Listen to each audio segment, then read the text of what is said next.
Yo, can you hear me? You listening to WAW. What a week. What a week.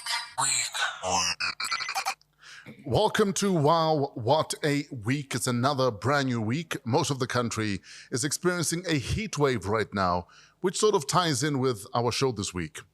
We have someone who might be able to help with that damp skin, a legend who's played some fiery roles, and a cool character who's familiar with hot sandy regions. So hopefully you can grab something cool to enjoy. Welcome back to Wow, What a Week. This is Wow! What a week. What a week. You can't make this shit up. Our comedian guest is in the building. His bio says he's of Persian descent, and he's also tackled the design of interesting structures.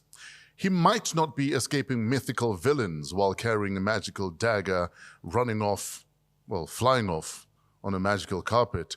But to get here, he did have a brave Joburg traffic journey while carrying pepper spray. Please give a warm welcome to Vafa Naraghi. Good enough? I'll take that. No, but let me hear what it is though. Naraghi. Naraghi. So it's a but at the back there. Yes, it's not like a rough phlegm, like a. Okay, so you're not hacking a loogie. It's more. Yes, it's like a seductive. Oh, like. Yeah. Okay, so basically I have to get into the mood Exactly. to say your surname right. Yes, 100%. How you doing, brother man? I'm good, thanks. How are you? Okay. Okay. No, ke sharp. Yeah. So Motswana wa ko Mofokeng, grand. Simply, yes. Simply. Yes. Tell us about growing up in Mofokeng.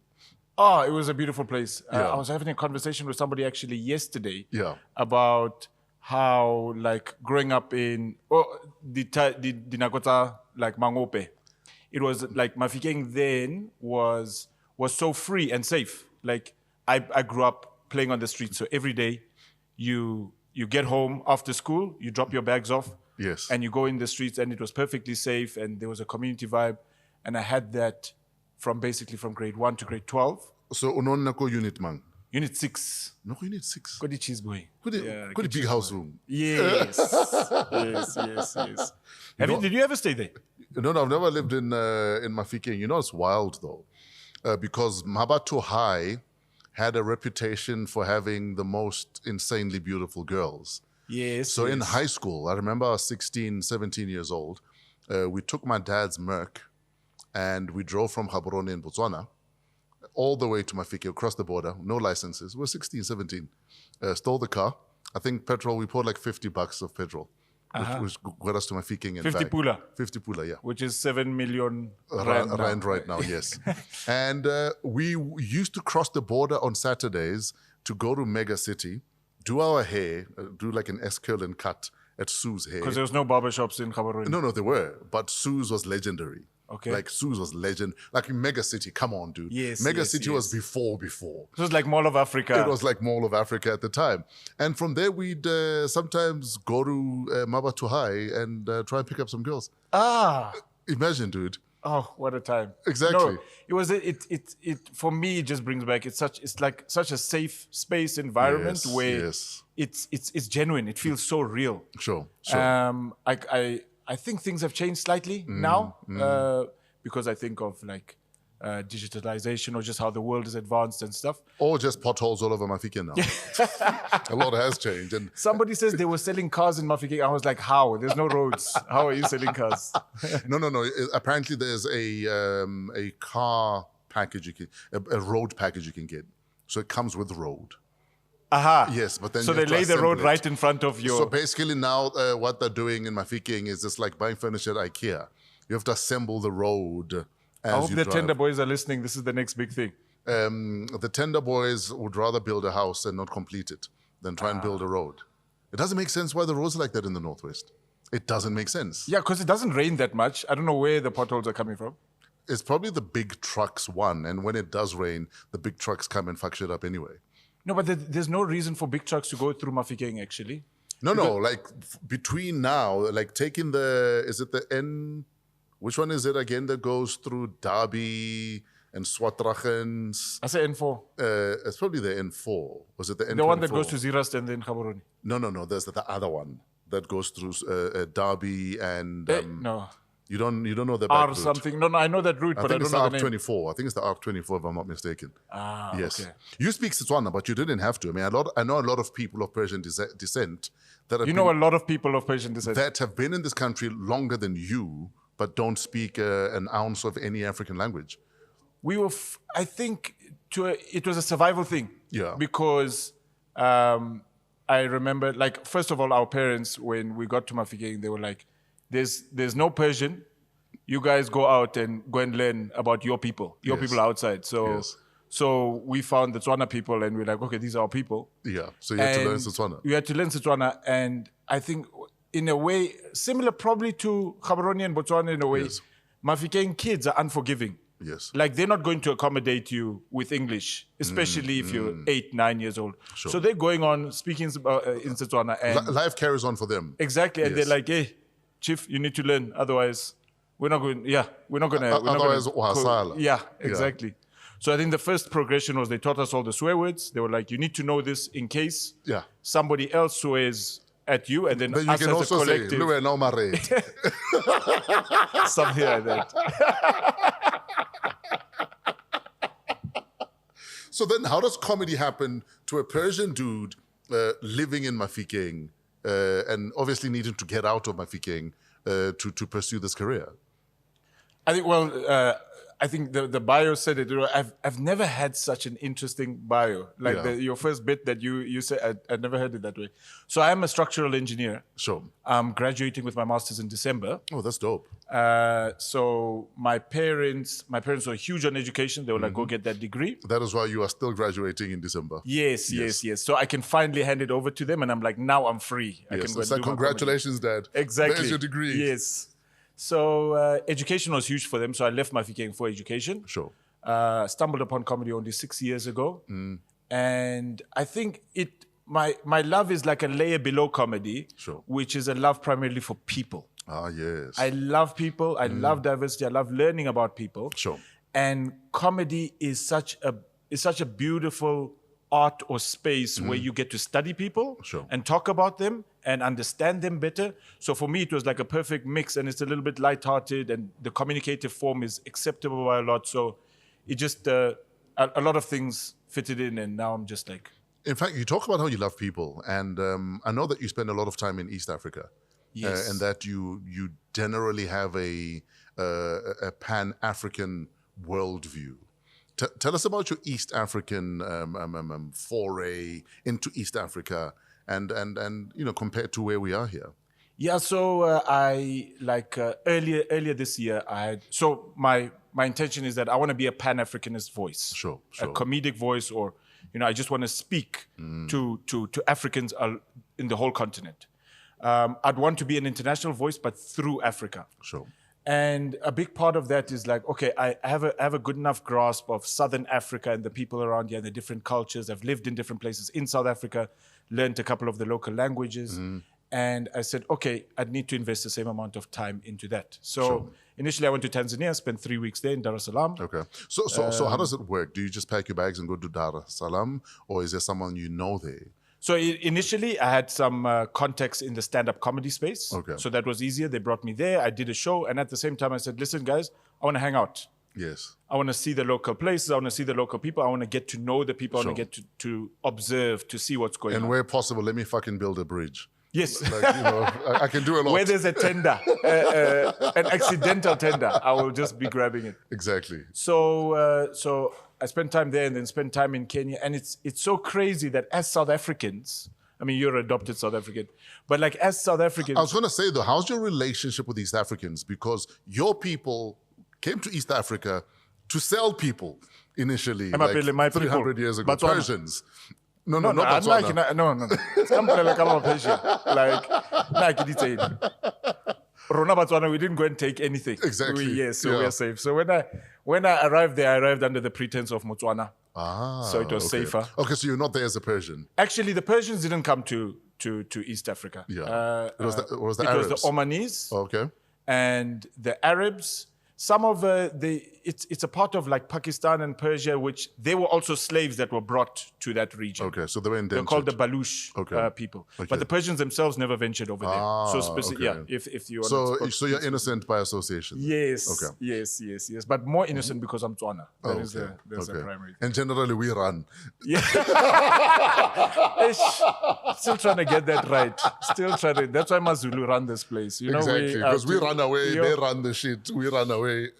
So getting over there, I just realized that as South Africans, we know so little about Africa. Yes. Like they know so much about us. Yeah. They're quoting... Including misinformation. Fair. About us, yeah. Yes. But they consume so much of our content. Yeah. So much of our media. I mean, they can, word for word, they can recite like series and dramas from like the 90s. And Amapiano songs. Yes. Oh, they love Amapiano. So there you are in a... I was thinking, while I was in Tanzania, I was like, I think it's more lucrative for me to be an Amapiano MC over there. Because Absolutely. literally I could throw out like, Ariye! And they're like, wow, he says it like, and you could say any sort of rubbish you want on the mic, and you're employable. Because you say it with your Tswana accent. Yes, and they're like, hey, this guy knows this stuff. Yeah. So that's a job opportunity if anybody's looking to move to East Africa. They need Amapiano MCs over there. No, done. So why should we also visit East Africa? I think it's something that lies very closely to I think the colonial sort of outlay of the continent had separated us a lot and told us we're different. And that is how the colonialists took time to conquer the continent and created a lot of divisions. Where in actual fact, like almost sub-Saharan Africa, a large portion of that is all from a singular tribe, the Bantu tribe. Yes. The languages are even similar. You find words in Swahili that sound a whole lot like, say, Tswana or Zulu or whatever the case is. We're one people. We're one people, yeah. But we're made to... you can see it in South Africa. We're so divided, even in one country. We've got these 10, 11 tribes which are at loggerheads with each other. Yeah. So when you get there, I think primarily even with me being a Pan-African voice, I want a space to create unity. Yes, sir. And I think similarities bring us together, but differences are also conversation starters. They create interest. Sure. So for us to explore those places, it's beautiful to actually see how similar we are, but also beautiful to learn how different we are. And I think that's a journey that a lot of Africans don't step out to go and do, maybe out of fear or out of some sort of stigma that they've been brainwashed to. So I think just on that level. You've often compared our racism in South Africa and racism in Kenya. Care to talk about that a bit? So Kenya is also a very interesting specimen compared to like Tanzania. Yes. So in Tanzania, they have about I stand correct, 127 tribes. Yeah, I've heard something like that. We have like something like 11. Yeah. They've got 127. And they are united as a country.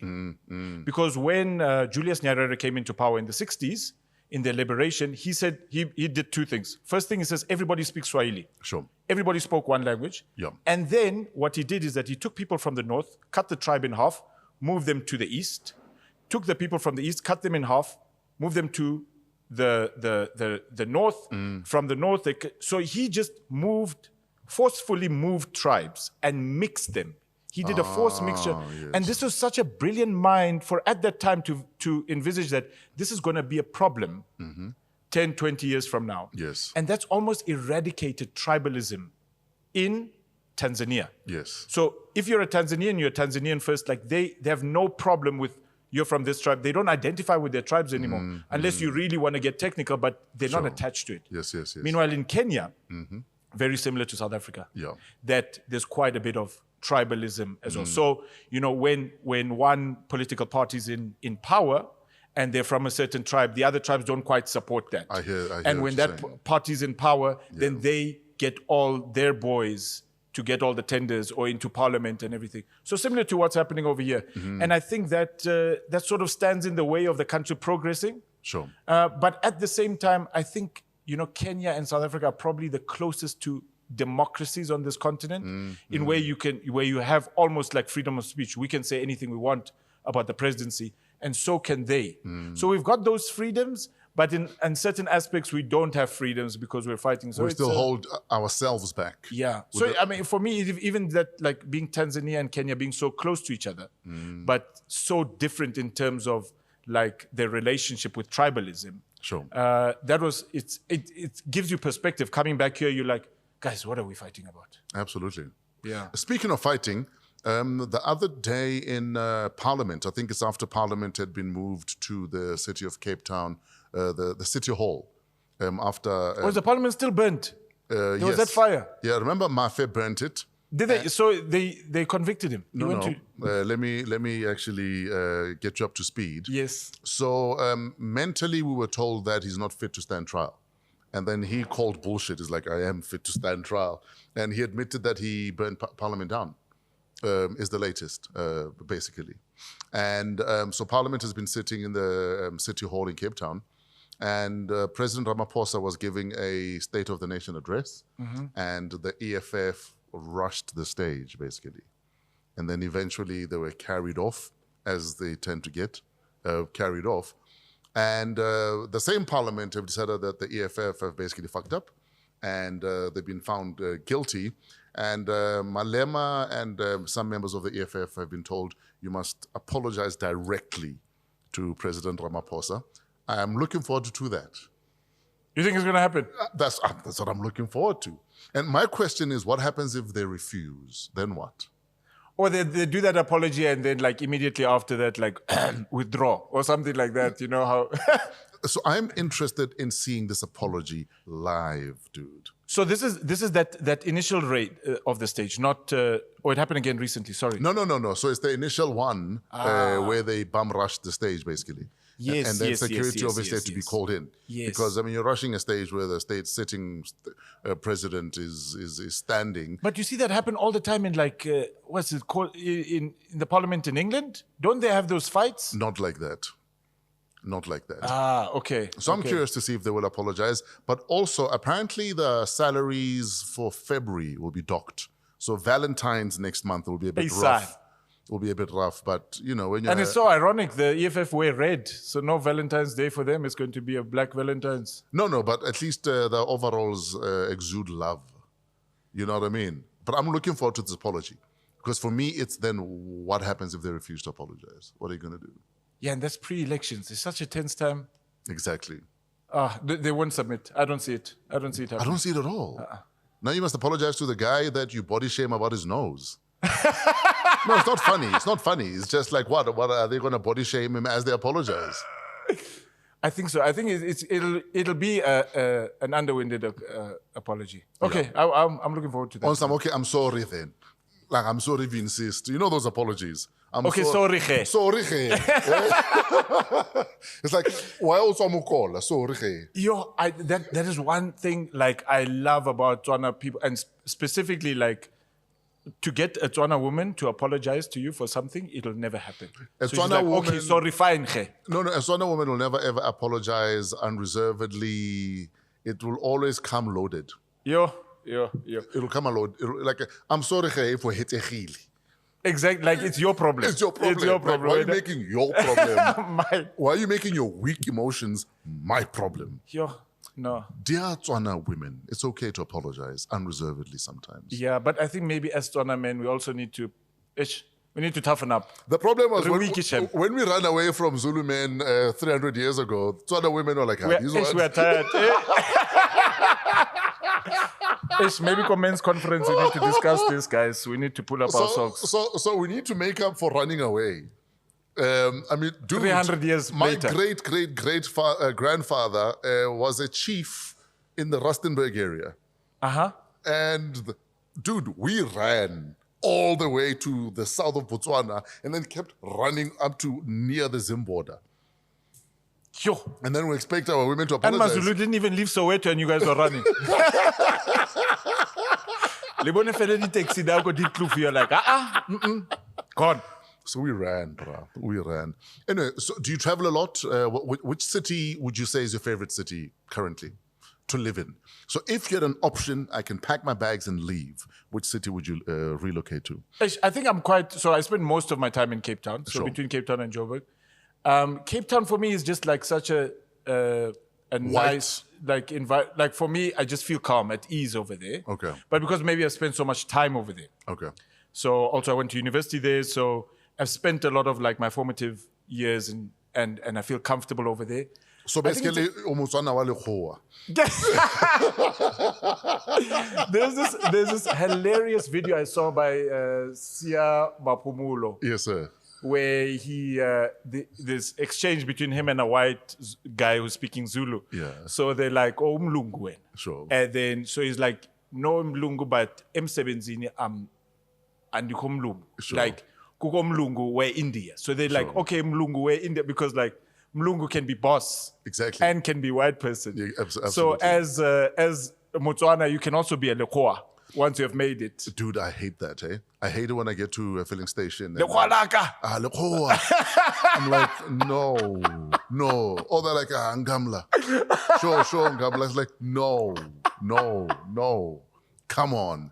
I refuse that my perceived success therefore now makes me Ngamla or Lekhoa. But I think of course it becomes sensitive around that space. But I mean, it's the whole, like for me, when I walk into a setting and, you know, how do we say about leadership? You go there, and like it's a Tswana person. No, it's acceptable. But it's out of respect, like yes. But bring yourself down. Don't call me Lekhoa, it's okay.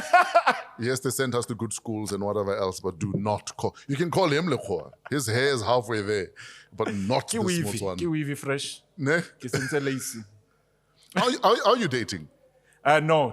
Yeah. Currently not. Yeah, I'm sure the day you date is like, hey, at least our children will have good hair. Selling point number one. So London has been named the best city in the world for the 9th year in a row. The UK capital beat the likes of Paris, New York, Tokyo to the top ranking for both livability and lovability, according to an official report. And they look at a lot of things, like do things work? Do they count East London as well, or is it just not the Greater London?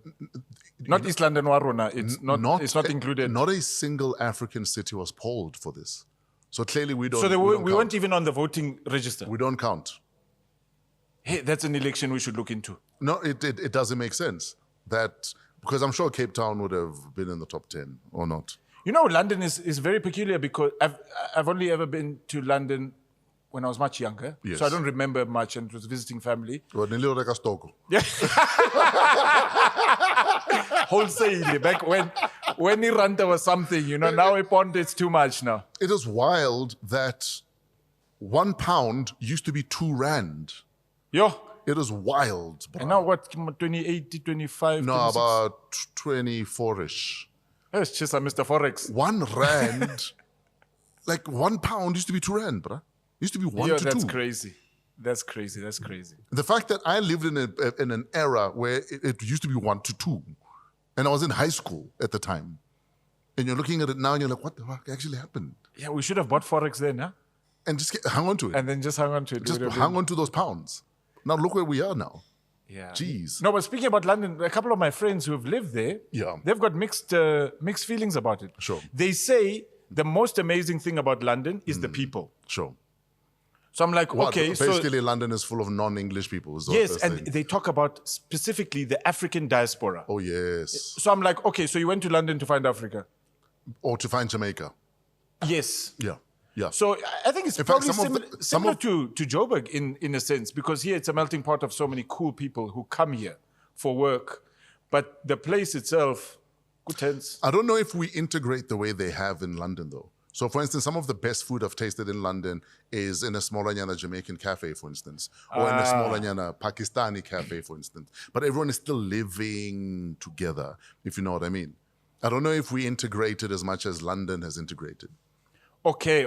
In terms of diversity. Yeah, but also our integration. They've been along for much longer than, I mean, as an open absolutely city. And you know, I always find it ironic how English people will talk about how they're taking over. It's like, fuck, dudes. You took over our shit 100 and however many hundred of years ago. Now you know what it feels like. No, but we're also making it happen for them. Like, I'm sure British people, you don't hear them saying they want to go to an English pie place. Yeah. They're going to a Pakistani place. They're going to Asian food. They're going to Jamaican food. And they're like, we love all of this cultural experience. And that's because the people are there. They love the cultural experience. They just don't love the fact that there's so many of us there. Ish. And now that an Indian dude is the prime minister, like, fuck, now it's over. No, and then there was so around politics over there where the Indian guy is a prime minister, but he's got such conservative policy. Yeah. So that's crazy. You're like, okay, chief, have you seen yourself? Like, now you're closing the gate for everybody. Like, no, guys, any VIP is closed now. No, but he's Indian, but like you're Persian, but Umutswana also. Yes, Jeez, yes. The world is becoming one. We are everything and we're nothing. Yeah, so 14 December, something really exciting is happening for me. This comedy show I've had over 2 years in the waterfront. Okay. Every month, we have brought in comedians from all over the country and they've performed there. We're moving it to a theater. So Homecoming Center in Cape Town, 14 December, right before the public holiday. So 320 seats, we're planning to fill that up.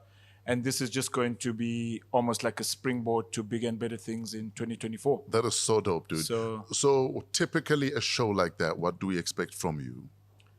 So it's myself, I'll be the host, and then a couple of comedians. So it's like Vafa and Friends. Okay. So we've got Mojak Lehoko, Robbie Collins, KG Mokhadi, Chris Mapane, and Mbali Kudazi. Very talented young lady. That is so dope. And it's almost a night where you go there, and I love the audience that actually comes out to my show because it's representative of South Africa in terms of demographic.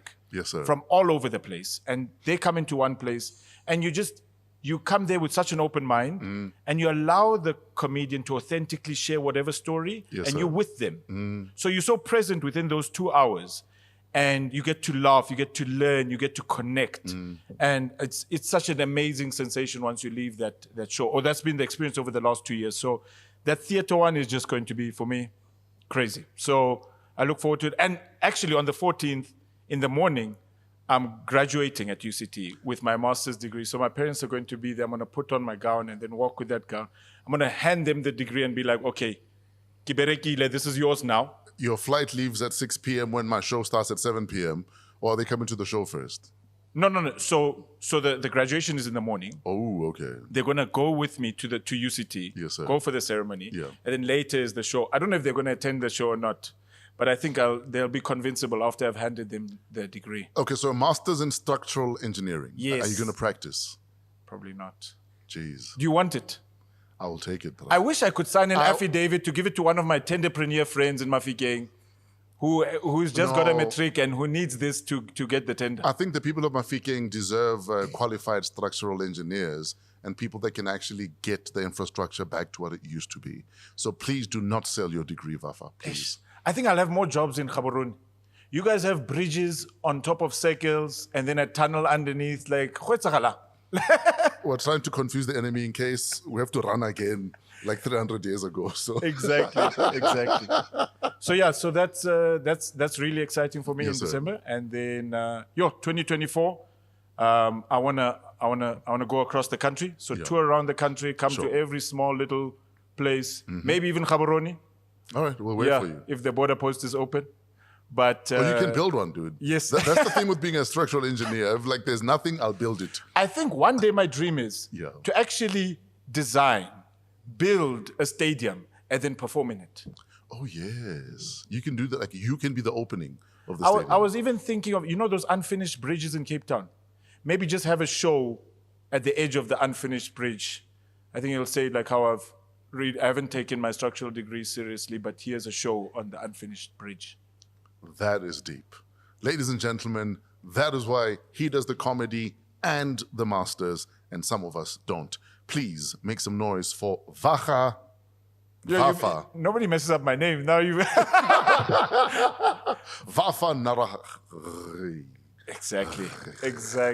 Ri. I feel like I'm hitting on you now. Thank you so much for having me, Fresh. It's been dope. Ladies and gentlemen, Vafa has left the building. If you're in Cape Town, please show him some love, show him some support. An awesome show happening in a theater on the 14th of December. We've organized a public holiday the next day, so I didn't excuse. Don't say he hasn't sorted you out. But I think most importantly, congratulations on your masters. Thank you so much. Ripe like as Botswana. We have yet another structural engineer. Yet another, Kimang, the first one. Remote Otlu. Oh, okay. Ripe like Sorry, too. Rebabe, you know. Okay. Thank you. Ladies and gentlemen, Vafa is leaving the building. Yo, can you hear me? You listening to WAW. What a week. What a week. Now, one thing I can tell you about myself is that I spend more time in rooms making people party than actually in rooms hanging out with people. That's why I'm really liking what Stella Artois are doing. They've got this show called the Stella Artois Festive Get-together, all about getting people into a room to have a good time. One day, when I grow up, I'll create my own Festive Get-together. Trust me. So the first episode of Festive Get-together in the Life Artois was on Mzansi Magic last night at 9 p.m., channel 168 on DSTV. It's hosted by Onati, and the guests last night were the Ranaka sisters, Dineo, Manaka, and Mpumi. Absolutely loved the reminiscing, the memories that they shared together. And of course, Chef Benny prepared 3-course meal fusing local and exotic flavors. Next week's show features guests Nomzamo and Wendy Mbatha.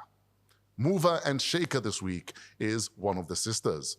She has a sister who's a well-known actress. She's also had a smarty pants brother who is an architect.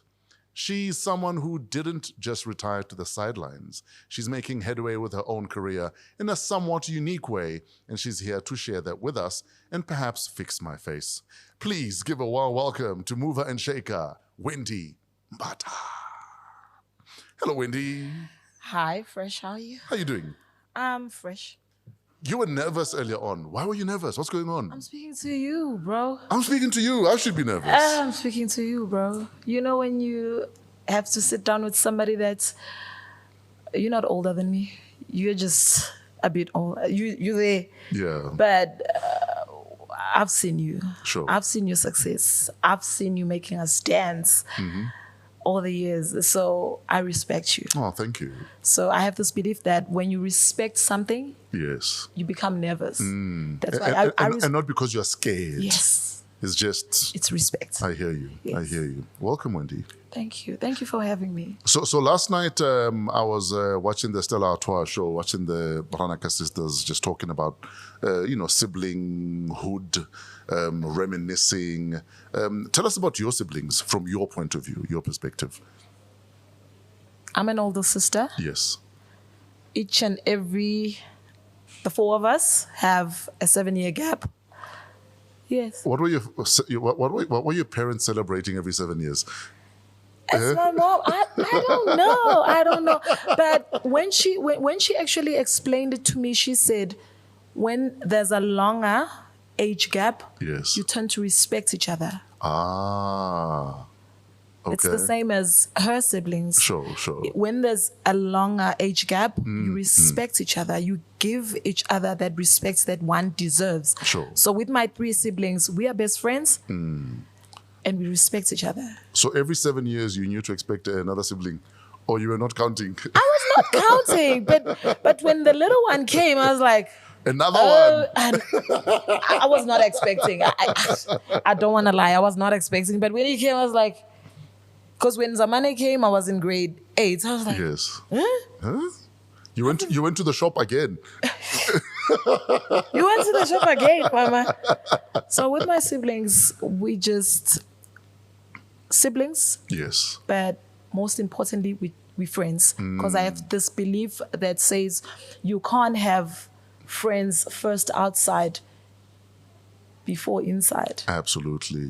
If your siblings are not your friends, there's a problem. There's a problem.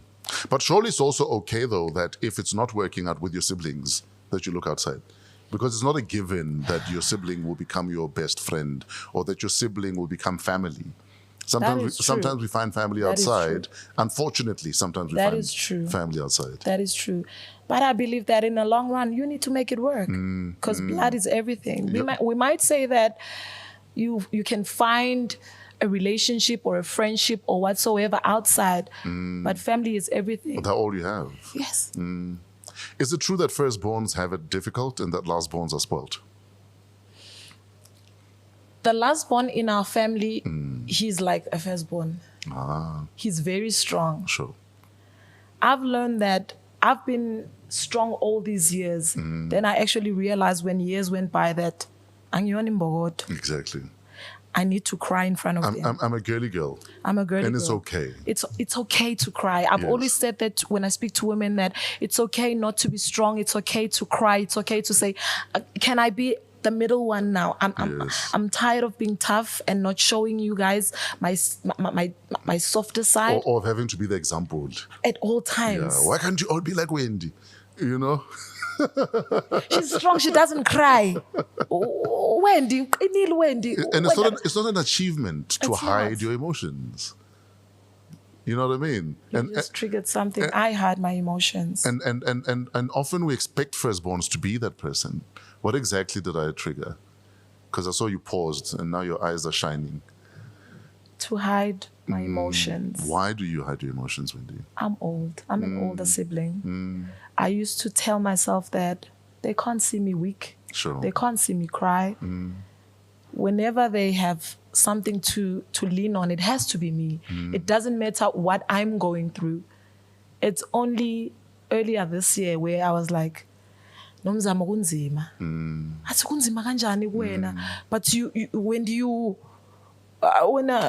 always on the go, you're always happy, you always I'm like kunzima. When I wrote this Kanti, you are the actress in this family. You've been acting okay all this time.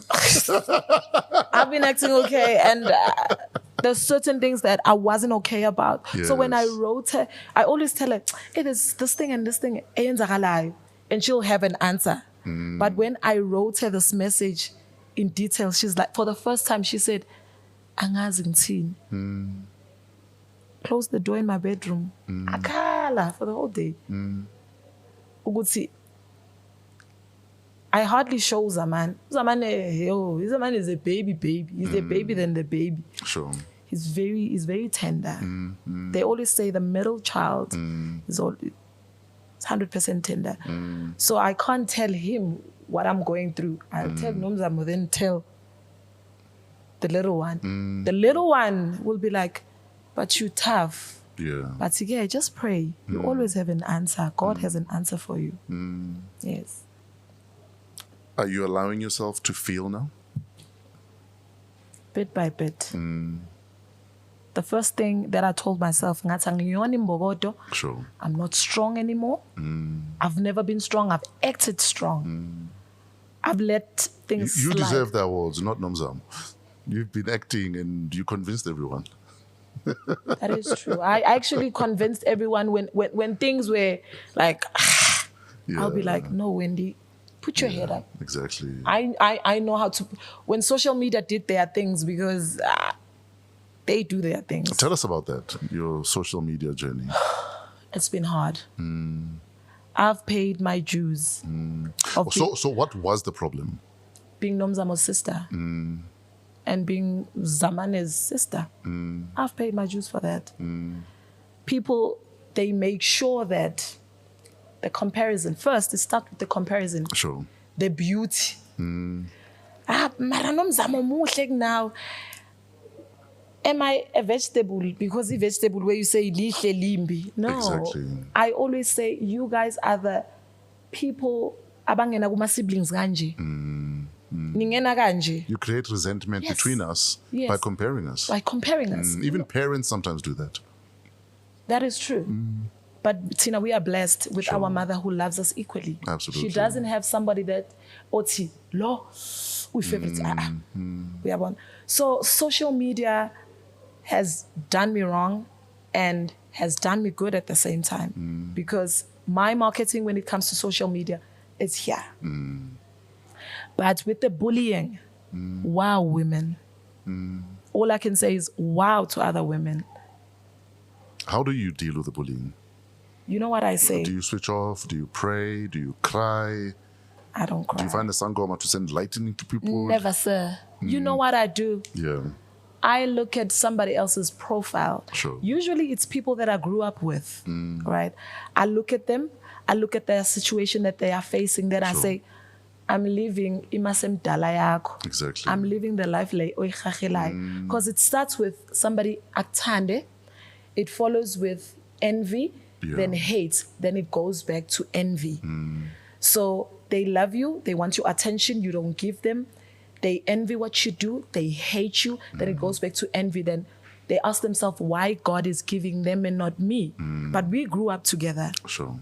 I always say, Mina, I'm a salt. And that person is a soul, is Lond. Sure. I go to you and greet you, Exactly. and you're not good. Me being nice to you, you ask yourself, why is she nice to me? Because I'm funny because Absolutely. yes.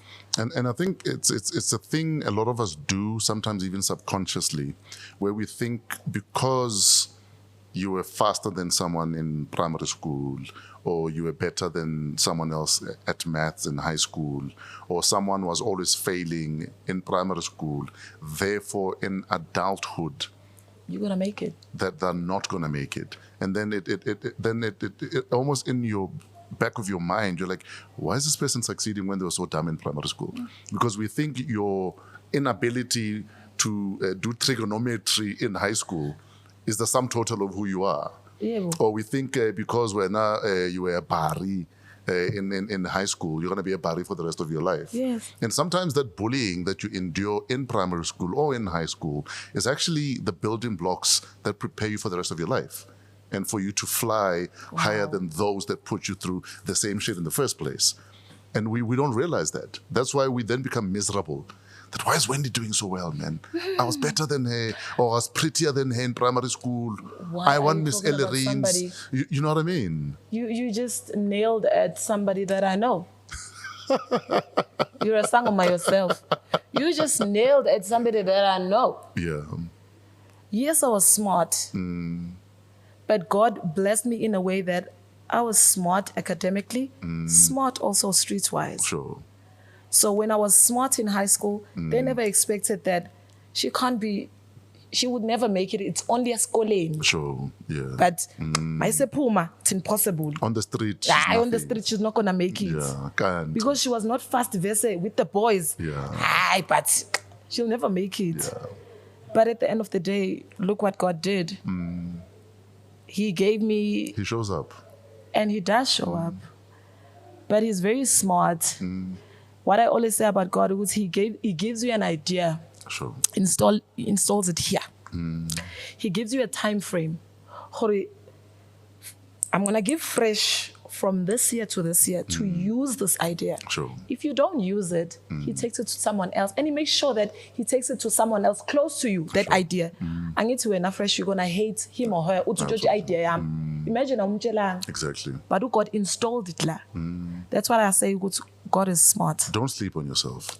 I'll never. That's what it is. I have so much ideas in my mind. I'm like, I'm never going to sleep on myself. Exactly. Speaking of siblings, tell us about Clara. About? Clara. Clara. Clara. Clara. You don't have a No? Who's Clara? According to our researcher. No, Mr. Researcher? Clara? It's Carla. Carla. Yes, Carla. My bad.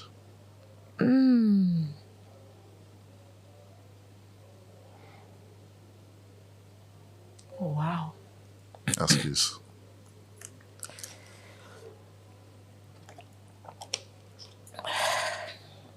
I never knew we were going to speak about her. I'm sorry.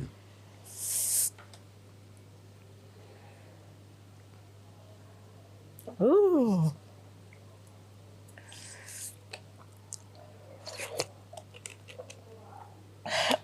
Take your time.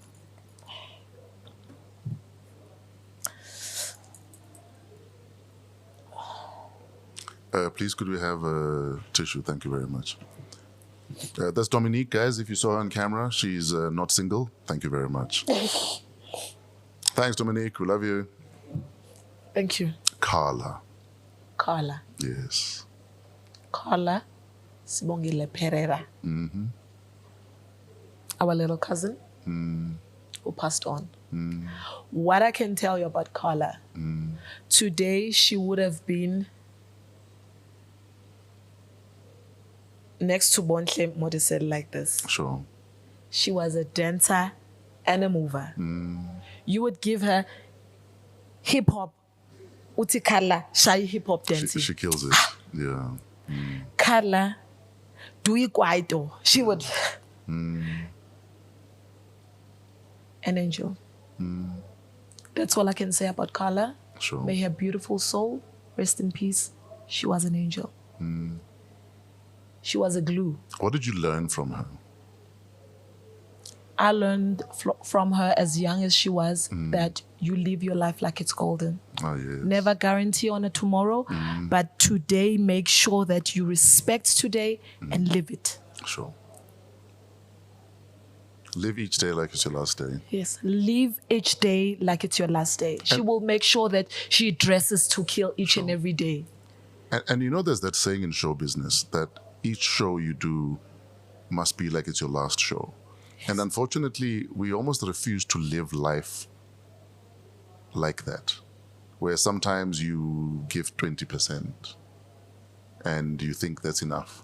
When what you should be doing, even for the people you love, you know, don't wait to tell Uma that you love her next week. Yes. She must know every day that you love her. Yes, that is true.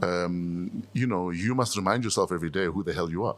Yes. You know, either in the self-love that you give yourself, or if it means, you know, for you to dress up, that's how you show up. You dress up every single day. You know, because that's what we should remember about you, that you stayed showing up. And a lot of us don't do that. A lot of us fail ourselves.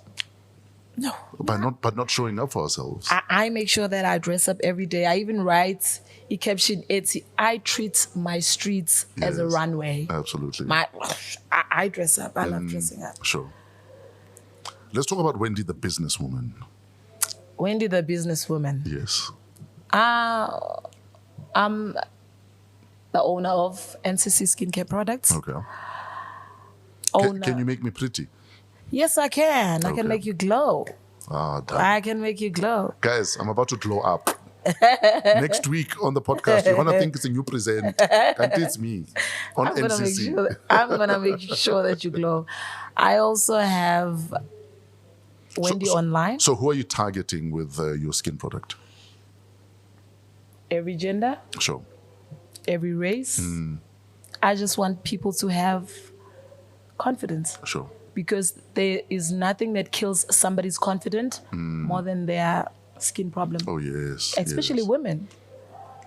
You know, remember last year, there's a child who ran up to me at Bel Air Shopping Center and begged me for a picture. She looked about 12, but she had bad acne. Oh my God. And you could tell that it affected her self-esteem. But she still ran up to me and begged me for a picture. And I remember saying to her, don't worry about your skin. I had bad skin when I was 17, 18, and eventually my skin cleared. So please don't let your skin determine how you feel about yourself. And don't let how people, well, obviously people will look at your skin first before they look you in the eye. Yes. Or they look in your eye and then they focus on your skin again. So I had to remind this child that please don't let it determine your worth to yourself, because a lot of us go through it.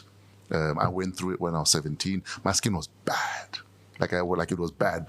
And it doesn't show. I had to be given chemicals, Roaccutans and this and that, because I tried everything and it was failing. And then again, I had adult acne when I was 30 or 31. Oh my God. You know what I mean? So I've been through eras where I'm like, what the hell is going on with my skin? But I was not gonna let it affect my self-worth.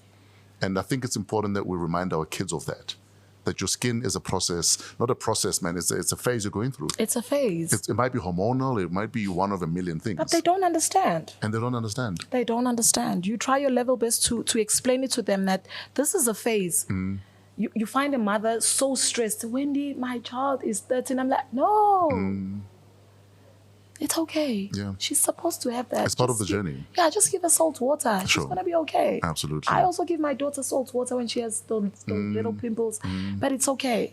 It's really okay to have those pimples. Sure. But they don't understand. And they have this term calling themselves I'm a 2000, which is one term that I hate.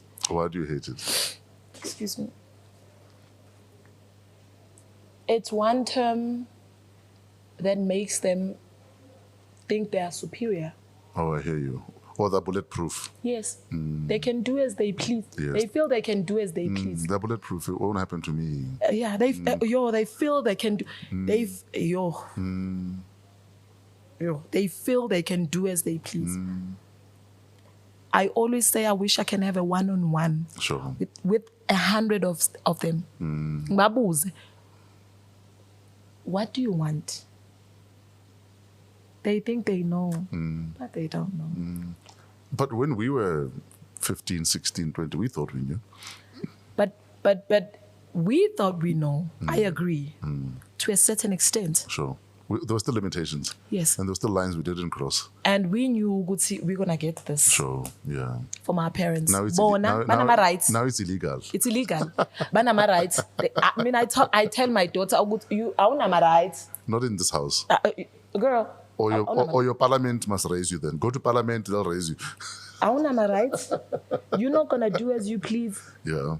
And she wanted so badly to remove my dreadlocks. And I said, give me a valid reason for you to remove dreadlocks because you're not going to relax your hair. You're not going to put weaves. She's like, Ma, I've had them since I was a baby. I'm tired now. Can I please? I'm like, you're going to keep that afro? We're going to do braids. You're not going to do as you please as long as I'm alive. Sure. I need to keep you aligned. Because if I lose you now... If I lose you now, if I lose the grip now. Yeah, the foundation is still, yeah, absolutely. I'm like, you're not gonna go to the mall just because you wanna go to the mall. We're just hanging out. With who? Exactly. hanging out with. So Wendy, if we wanna support your business, where do we find you? I'm all over besides Twitter. Yeah. I'm a non-Twitter believer. Even though I've trended there once. Yeah. But I don't believe in Twitter. Facebook, it's Wendy Swenka. I just changed my name. It was Wendy Mbatha, but it's Wendy Swenka Mbatha. Okay. Then on Instagram, it's w.mbatha. At w.mbatha. Okay. My page for NCC, it's NCC _ skincare products. Okay. For the hair, it's Perfect Crown with a double N. Okay. And for my clothing, it's just Wendy Online. So what are you not selling? My soul. Are you going to make acha yet? Because it seems like you're selling everything else. Now we just want the acha. I mean, you can't be a Durban Kylie girl. Jenner is selling everything and she's a billionaire. You can't be a Durban girl and not sell acha. Acha. Yeah. I have a friend who's selling chilies. Exactly. And acha. Her name Exactly. is Lumka. Hi, Lumka. So please let's support Lumka's chilies and Yes, and acha, please. Yes, please, and thank you. Wendy, thank you so much for hanging out with us. Thank you so much for having me. You're our mover and shaker for this week, and we appreciate you. We love you. We love your strength, your resilience, and hopefully Nandi's taking notes and one day becomes an even better version of yourself. Thank you so much. Yeah. How did Nandi feel about her aunt playing Nandi. Queen Nandi? There's an amazing story behind, Yeah, right? tell us. So I even wrote about it on Instagram. Yeah. When we were young, I said to Unomzamo, when one of us gets the child first, even though you only got a child before me, Sure. we must name a Nandi. Sure. And I pray that one day, because you love act, what's one day udlala uNandi. You're lying. I swear to God, I wrote about it. Oh, wow. So when the years went by, I had a child. We named her Nandi. She was named Nandi before she became Nandi. Oh, wow. Because if it was going to be a boy, we were going to call him Nande. Ah, yes. So it was a baby girl. So when Nomzamo was chosen to play Unandi, I cried. Oh, wow. I said, God works, Oridlos works in mysterious ways. It is so important to speak to the universe, because we spoke to the universe. She was 7. I was 14. Sure. We spoke to And the number universe. 3 was on the way. Every 7 years. Yeah, but Zamani was on the way. Did you just say that? He's gonna kill me. Shout out, Ma. So when that happened, I said to her, when I sat her down, I'm like, because when she told me, we were sitting down, she's like, do you know I'm gonna play Nandi? Nandi who? Yeah. Nandi Shaka's mom. Yeah. I'm like, remember when we were growing up, when she's like, Wendy, and I have a memory of an elephant. Oh my God. I'm like, yeah.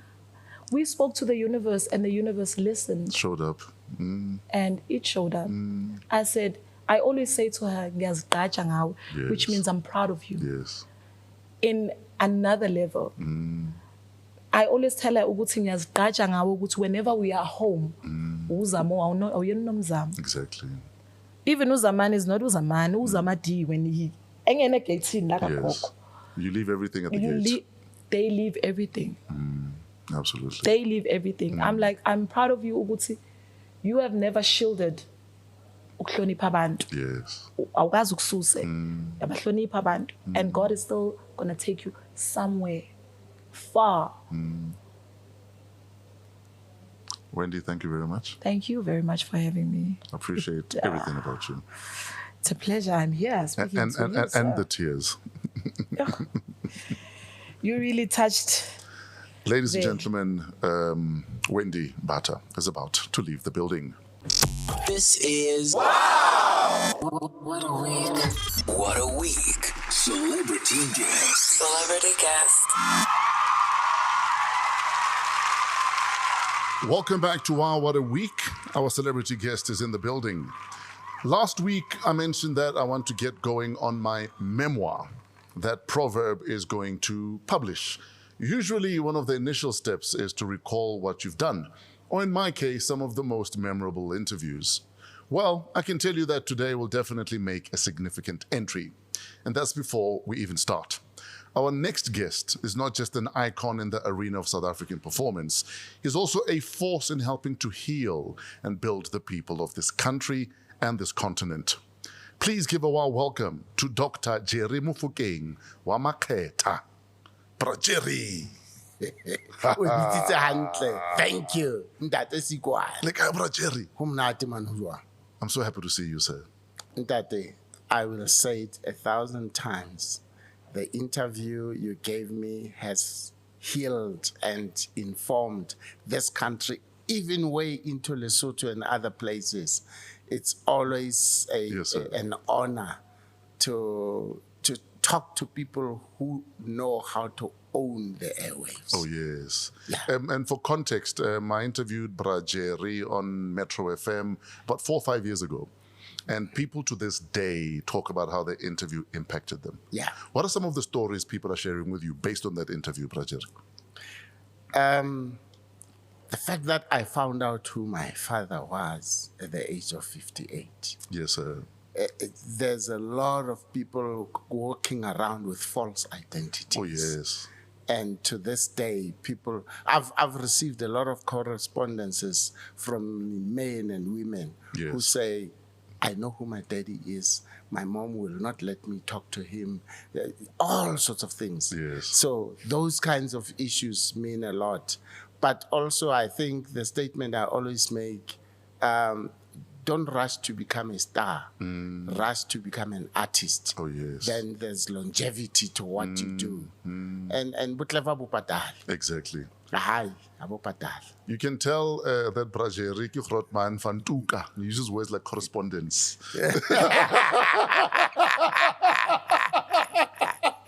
Because back in the day, if you saw a girl you liked, it's like kopa corresponda le wena.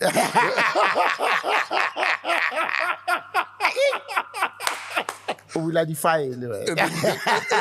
and then you take out your good pen, Yeah. cursive.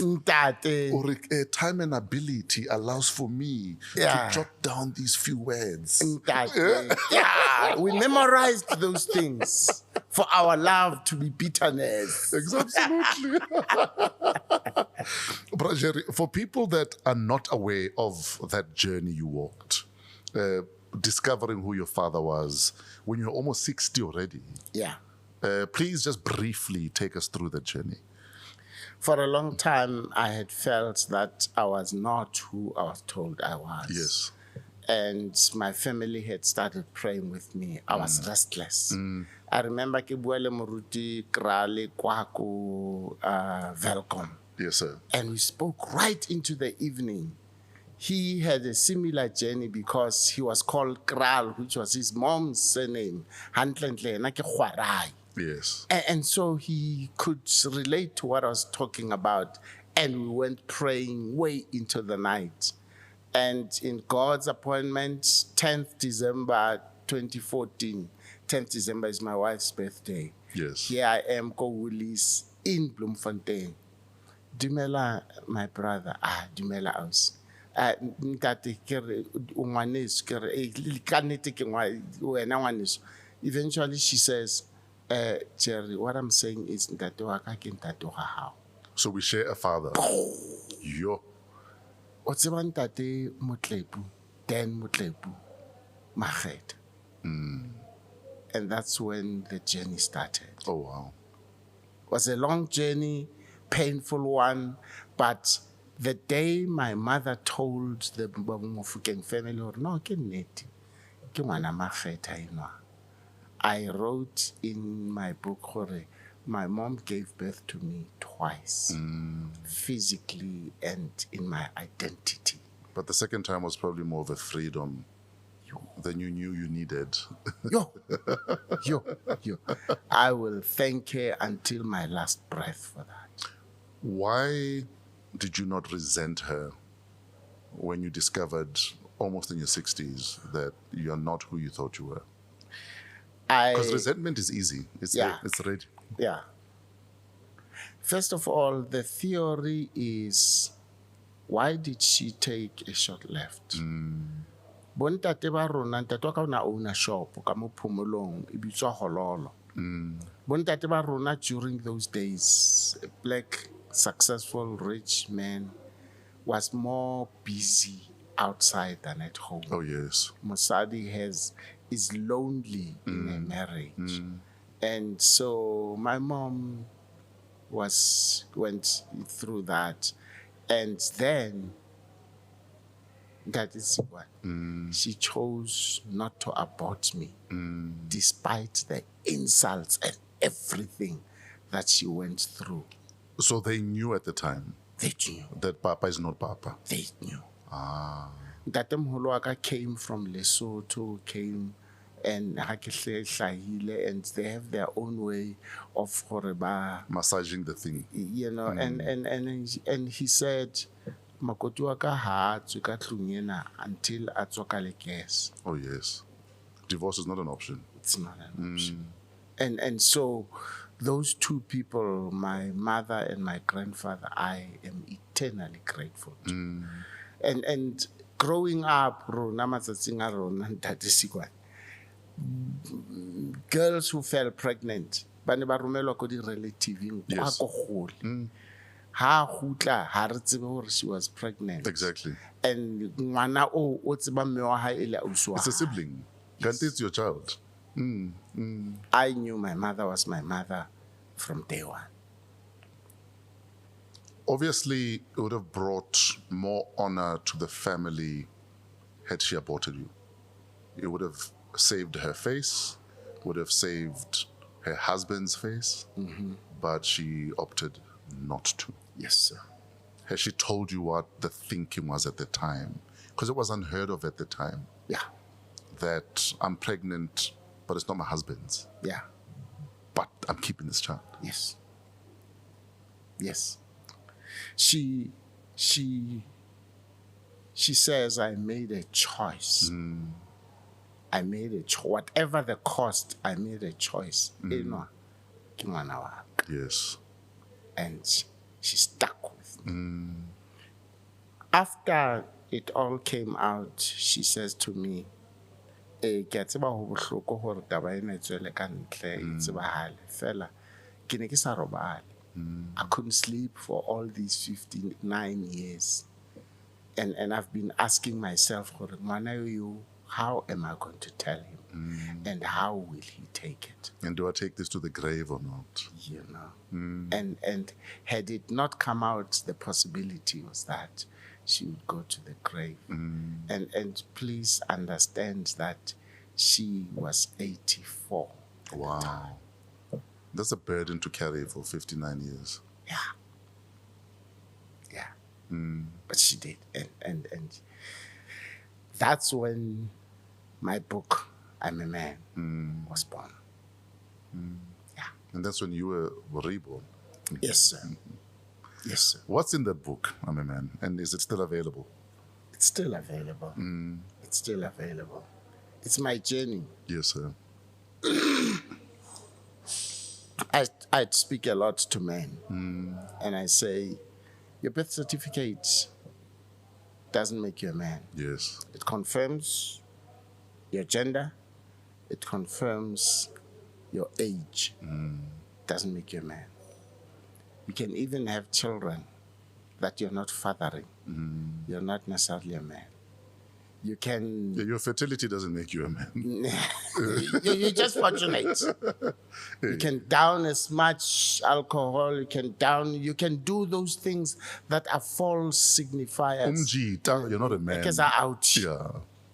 And so I was fortunate to find the man in me. And yeah, there are those things that make you... Are you brave enough to be vulnerable? Oh, yes. To love, to forgive, and all those kinds of things. A lot of us are wounded tigers. Zane Mears tells a story of a little boy on the brink of being in the streets, and the mother calls for help. And he goes and finds out that there is a car mechanic. And he has this thing of, from underneath the car, say, excess and spanner. He gets a wrong spanner, boom, we hoist it. And so the boy does not want to be next to a car and daddy. Only to find that this man also had a father who was spanner. Sure. So generation after generation after generation, we have different spanners. And unfortunately, we become the very thing that we hate until we forgive that and free ourselves. How many illegitimate sons have illegitimate children? And they hate their fathers for denying them. But the cycle doesn't break. But it can. Takes a man to say, sorry, Daddy, Hade, I forgive you. You may not take responsibility until you go to the grave, but I will free myself and take my power back to you. Yes. That's it. Speaking of I'm a man, what conversations are we not having still in 2023 as men?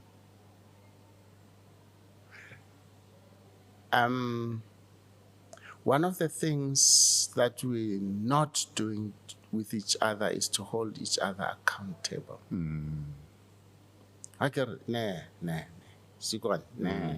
Bra, we lahlile. Sure. I don't care, we lahlile. And you must go to your son, go and apologize. And I'm saying that because I'm dealing with a case of a son that has almost become bipolar because daddy really messed up. And if daddy can just humble himself and go and say, Ntwana, hey, keep it. Sure. Get doily. Ask his. I'm sorry, I won't do it again. That boy doesn't need any medication. Sure. No psychologist. Daddy can heal that boy. And we're just not willing to hold each other accountable, especially the rich, the famous, the successful. No, you The alpha males. Ntate, then you're scot-free. Sure. No one can tell you. And we're not healing those who are limping, to the ones on the fringe. The men who manko koning are, I'm a painter, the ones who don't have the means to put bread on the table. And they have to go back home hungry with nothing in hand. You see, there's the tendency to define a man through money. Yes. And so that issue affects the top layers of the millionaires and the lower layers of the unskilled and so on. We need to heal the limping.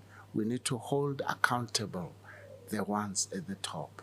And then we need to be brother to brother, so that we can hold each other up. Life is life. It has 4 seasons, just like every year. And so when I go through whatever, who do I call? Sure. Is there one man? Is there one man when I'm out of step, everyone can call and say, no, no one. And so I think we need to talk to each other about manning up. Accountability. Yes. That's key. Because the one thing I feel you owe yourself as Mjita is to have one person that can hold you accountable. Even if it's just one person. Yeah. That we know how it's happy. Yes. That they will call you to the side if that's what they need to do. Yes. And tell you that this is not it. Absolutely. Because until we can have people that we know hold us accountable, Yeah. we're our own worst enemies. Yes. A lot of what we do wrong often is actually just self-sabotage. And eventually, when it all falls down, we commit suicide. Yes. Or we say about gents, well, it's Anchaela. Yes. How when no one can tell you anything? Yes. Yes. When no one can tell you anything because we're no breadwinner. Yes. Yeah, exactly. Now that the castle has fallen apart, Yeah. you're asking us why we didn't hold you accountable. Yeah. It doesn't work like that. No, it doesn't. It does not. Does not.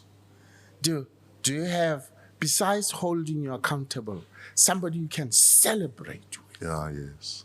There are things that you work on that is Sikwan and you keep under wraps. Yes. But there's one person can know. Yes. And they can celebrate you, they can encourage you, they can mentor you. What? And I think that's another problem, that on the flip side of often a lot of powerful men especially not having people that hold them accountable, a lot of the very same people don't have people they can trust for when things are not going right. Yeah, exactly. So it almost becomes lonely. Yes. Or it's hapamang. Yes. That things are going well, or things are going well, but there's a section here that's misfiring. Yes. But I can't share it with anyone because then it becomes a topic of discussion. It becomes gossip. It becomes pillow talk. Yeah. And I think we have a lot of work to do as men in terms of, do your friends trust you enough to come to you with their problems? Yes. Or Yes. gossip nje. Yeah. Be the friends that you want Exactly. out of others. And yeah. And that's why I always tell Majita, now don't come to me with gossip. Yeah. Because if you can gossip to me, Yeah. you can gossip about me. Absolutely. Absolutely. So now that's how I treat Majita, who feel Yeah. they can come to me and gossip about other people. No. That no, man, we don't do that. No. Like, why are we not discussing? I think that's being. Exactly. And why can't we discuss ideas that are going to make us great Exactly. instead of discussing other people? Yeah. Like, Yeah. no. Yeah. Why can't we say, hey, Brajeri, opopile. Let's be inspired by Brajeri and see how we can replicate what he's done. Yes. Instead of gossiping about Brajeri. Anyway. So you spoke about how life is seasons. It's cyclical. Season. Yes. You've had your own seasons, but one thing I love and appreciate about you, Prajeri, is the fact that you're not afraid to wear your heart on your sleeve, wear your issues on your sleeve. So whether it was the prostate scare that you had, like earlier on, we're talking about the back operation that you had, Yes. the issue you had with your dad, finding out, in your late 50s who your real dad was. That I've been able to see the world with one eye for 53 years. Exactly. Yeah. You readily share even your low points. Yeah. And you're intentional about it. Why, Prajeri? God has trusted me with that story and that memoir and that journey. That when I say to people, I know what you're talking about, I actually do. I have become a vehicle for healing. Yes, sir. Especially for healing. I appreciated your introduction because really, people come to me for counseling and quite often I say, listen, if you want to divorce, if you want to find a lawyer, I'm not you come to the wrong person. My job is to find hope where it's hopeless. And I talk to people and I heal. And when they, in 2 years' time, they celebrate their anniversary when one suitcase had already been packed when they came to me. So I was on set, Scandal, and one young man says, I listened to your interview a while back. As you can see, I have one eye. And I was always afraid if I could hide it. But after you spoke and you had no glasses on, I could stand up and be myself. So this podcast, there's somebody that is going to empower, somebody is going to heal, somebody is going to encourage. That's what it's about. So if I put it under Repski Kupeta, I'm withholding, and God will hold me responsible. So what we go through, if I'm understanding you properly, what we go through, especially as people who have other people's attention, what we go through is an opportunity to remind people that we all go through stuff. Yes. And we can live beyond the storm. Yes, sir. You can. Don't commit suicide. Don't go punishing anybody. Don't go on bitterness. It's counterproductive. I said to was it 3 days ago, this young woman says, I hate my father. Say, that's a very expensive invoice to honor. Please don't. Because we don't have time when set, I can't sufficiently talk to you and show you what I'm talking about. But to honor an invoice, hatred, it's counterproductive. If anyone in this studio saw me coming in and they didn't know it was me coming in and they hated me, they would have a miserable time for the rest of our time here. Yes. Just because, hey, fresh wa ihlompa di time. Hey, fresh wa mo promoter di time. And I have nothing to do with them. And not even aware that they're in the studio. So it's costly. It's costly. And I guess I have the license to say the difficult things to say for people to heal. We lost Bra Patrick Shai Hey, a couple of years ago now. last year, February. Was it last year already? It feels longer. And, you speak about how we need to find ways out of our issues because we are not our issues. How did you feel about us losing Bra Pet? It hurt. It hurt very deep. Very, very, very deep.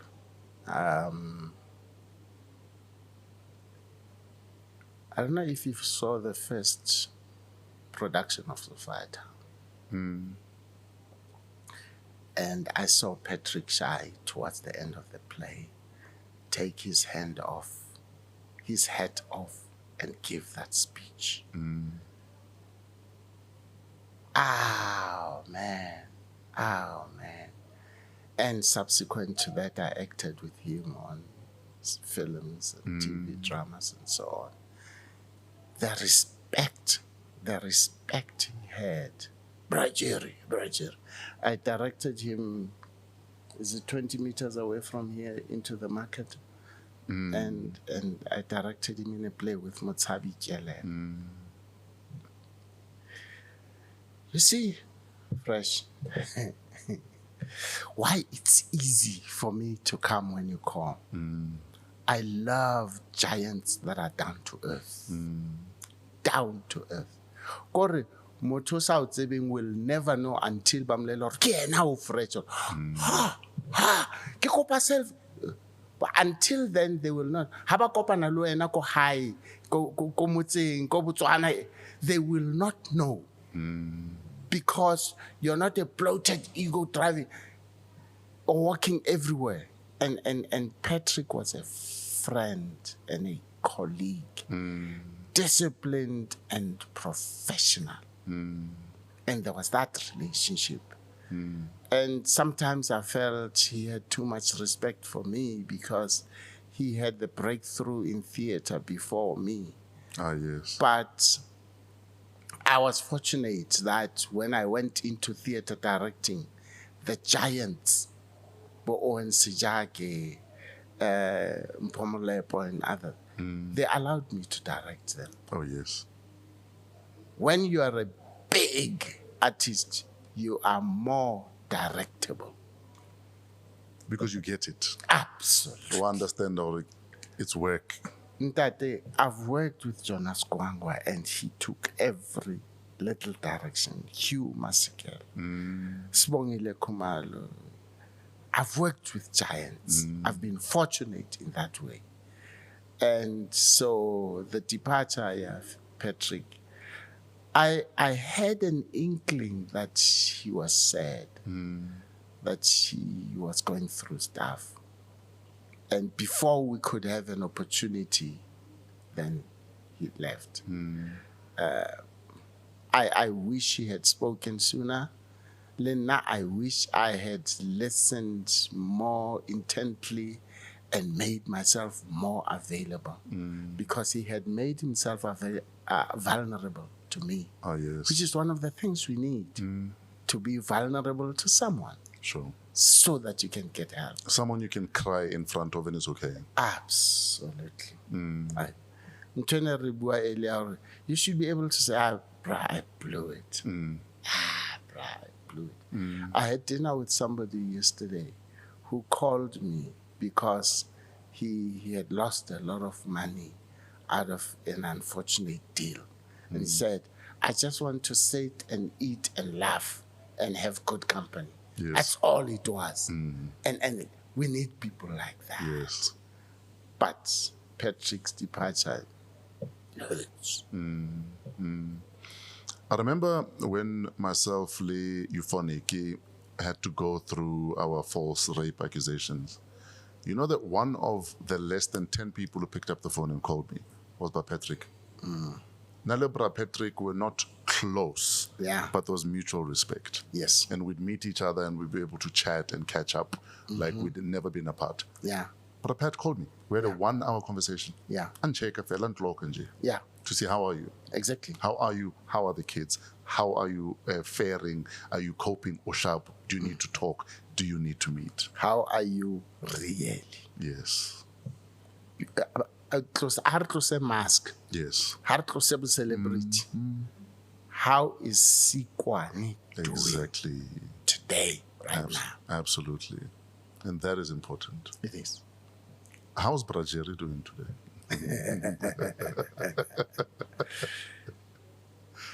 I finished shooting a series called In the Dark So another one in the bag. It premiered Sunday, 8 p.m. Yes, sir. And I was there watching, and I thought, yes. And I'm shooting another one, a comedy now. And hopefully I'll be going into another one as I'm preparing to go into directing. That was my next question. Actually. Yeah, but basically, the set heals me. It does.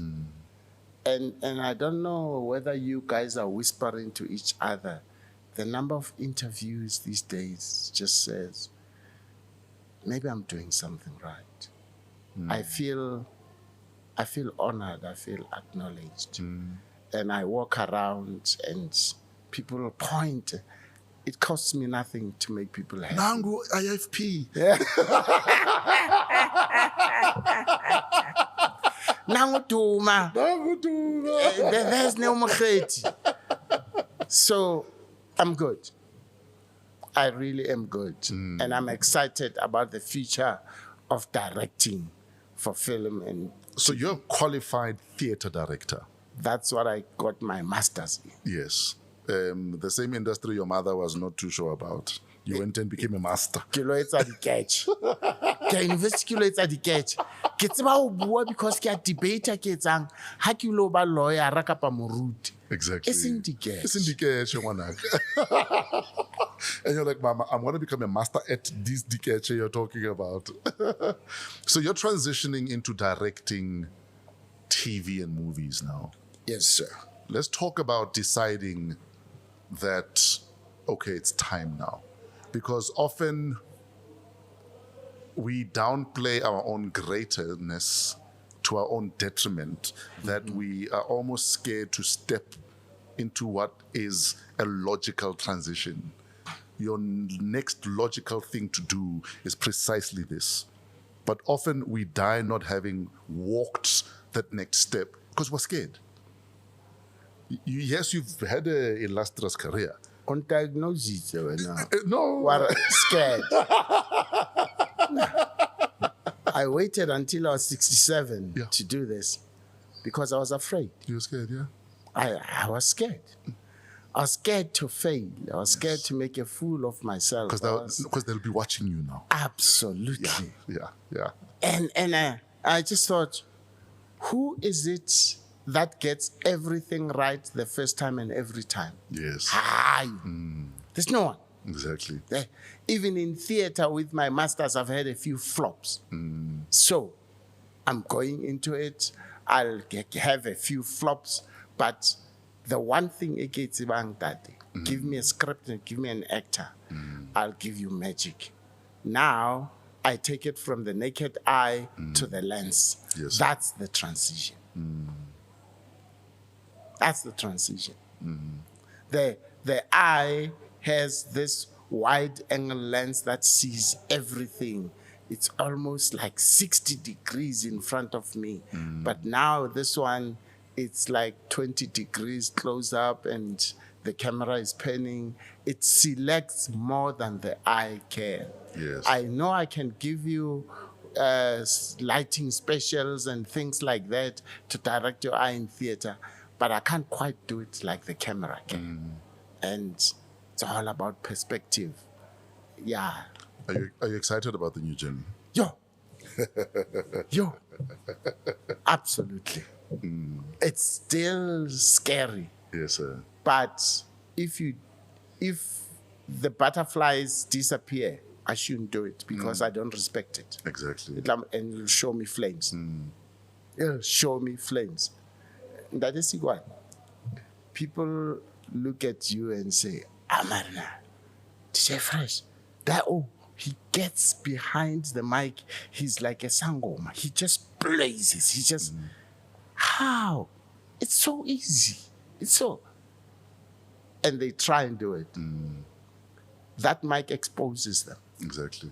You're naked. The minute you're here, you're naked. Absolutely. And so people don't understand the investment you have put into everything that you do. I'm looking at your tools, your boards here. I'm looking at the backdrop. I'm looking at your team. 4 people over there. You've done your homework. You've done your homework, and you brought diligence and responsibility. But I say nothing less than professional. Now, you asked me to come here for 30 minutes, but you've invested all this team and gadgets and experience into my 30 minutes. And people must understand that. And so I'm bringing my entire experience and knowledge and putting it onto this new platform. Yes, sir. Here and there, I need mentorship, and I've asked for it. And there's no shame in asking for help. Absolutely. Some of my students have said, listen, you're going to sit next to me. Some of my actors have said, you're going to sit next to me. I'll give you an example. I won't give you a name. There's an actress who's now directing who agreed.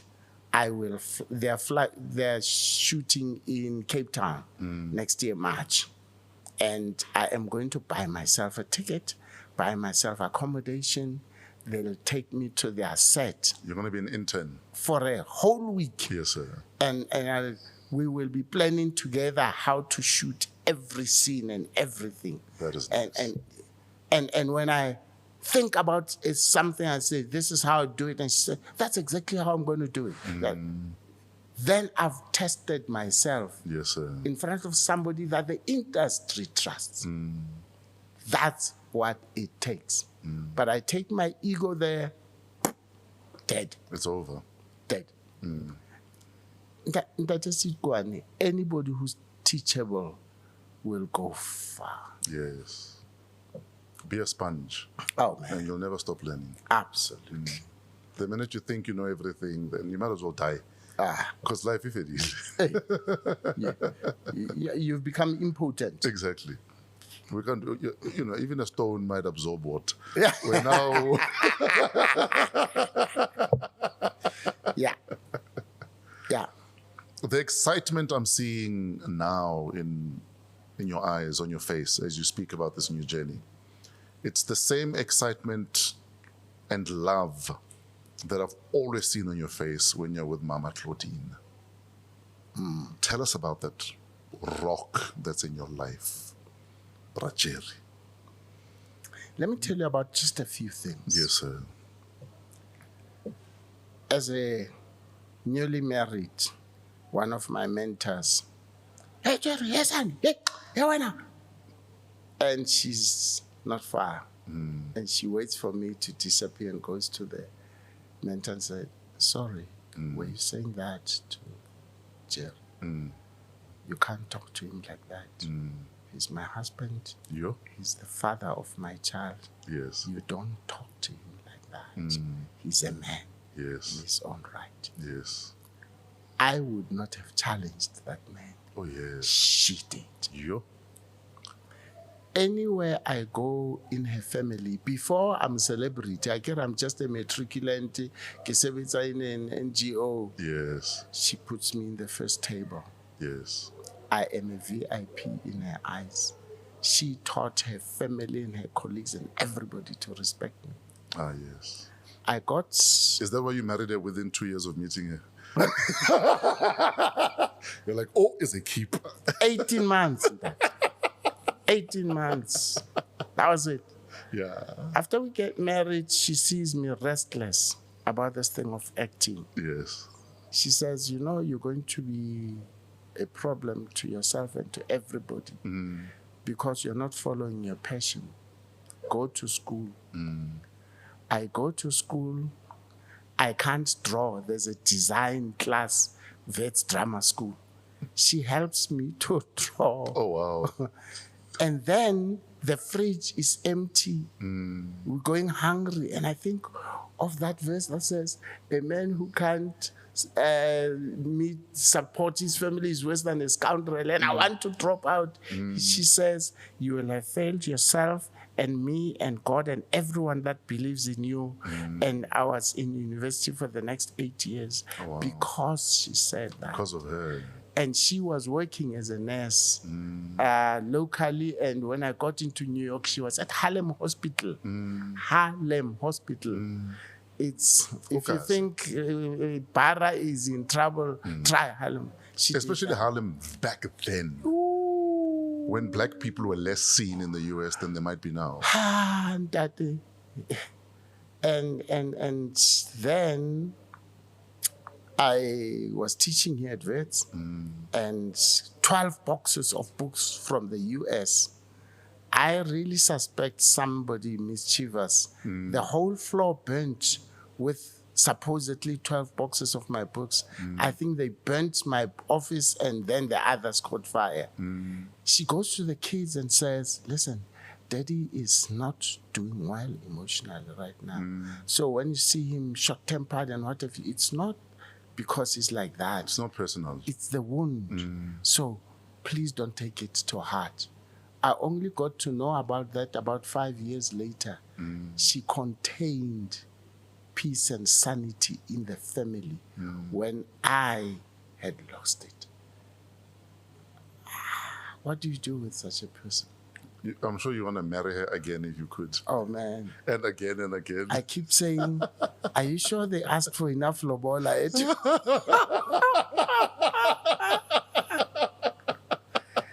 You know? And that day, yeah. When the chips are down in the marriage, Prajeri, because, you know, we can't assume that you guys are immune to problems in relationships.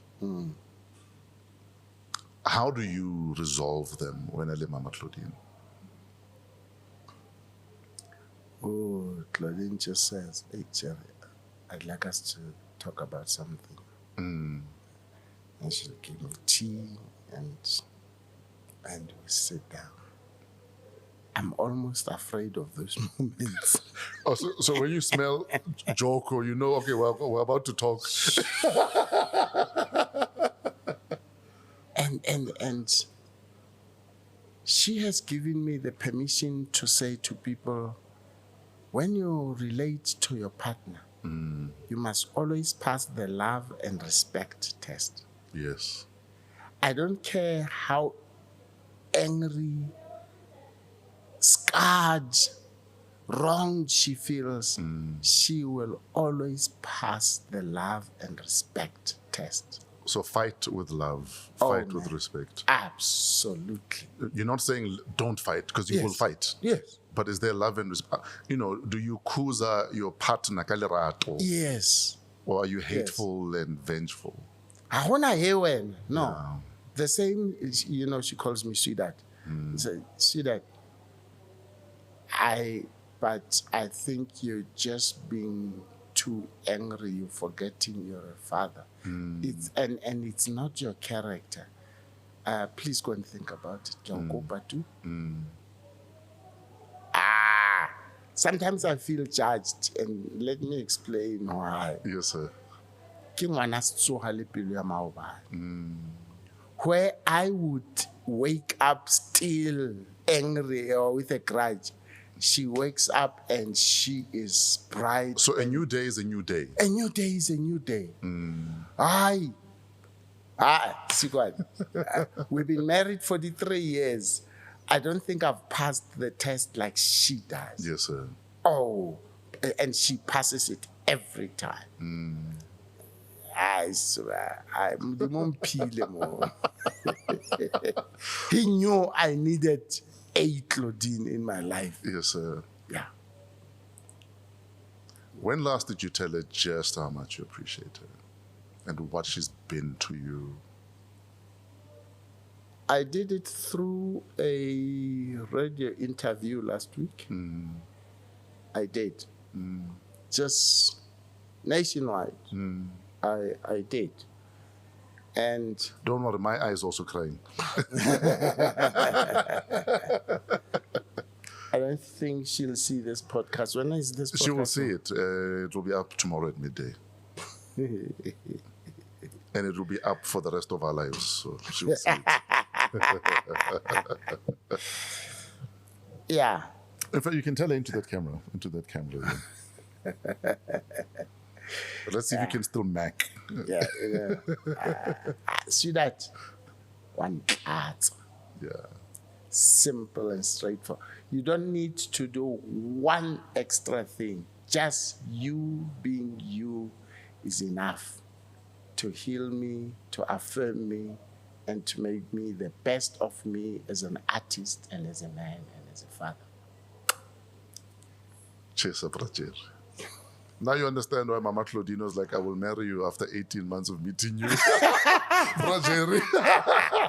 The charmer. Yeah. So, Brajeri, we're going to wrap it up soon, but I cannot speak about your commentary about the state of the industry at the SAFTAs, because as a budding director, soon you'll be directing even influencers and non-actors. Care to talk about that, Brajeri? Please realize that I was not supposed to go on stage Yes, sir. to receive an award.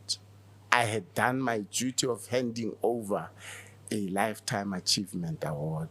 Yes. That's what was in my job description for that evening. So the first time Scandal gets an award and they go and I say, I'm on cancel, so I can't go. I can't go. The second time, those around me say, go. In no time, boom, there I am on stage and I'm at the end. And the microphone keeps coming. And eventually they send it to me. Yeah. And I have no speech.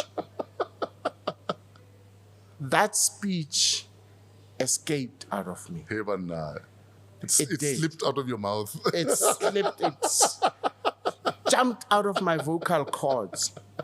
But it says it's been brewing in me all this time. Yes. Mm. And everyone, artists, producers, platform holders, broadcasters, because after that speech, somebody who was in a prominent position says, hey, do you know the project that we just did? The broadcasters told us you're going to use that person as an MC. And it fell flat. Yes. They had an egg on their face. And thank God, this one time they apologized.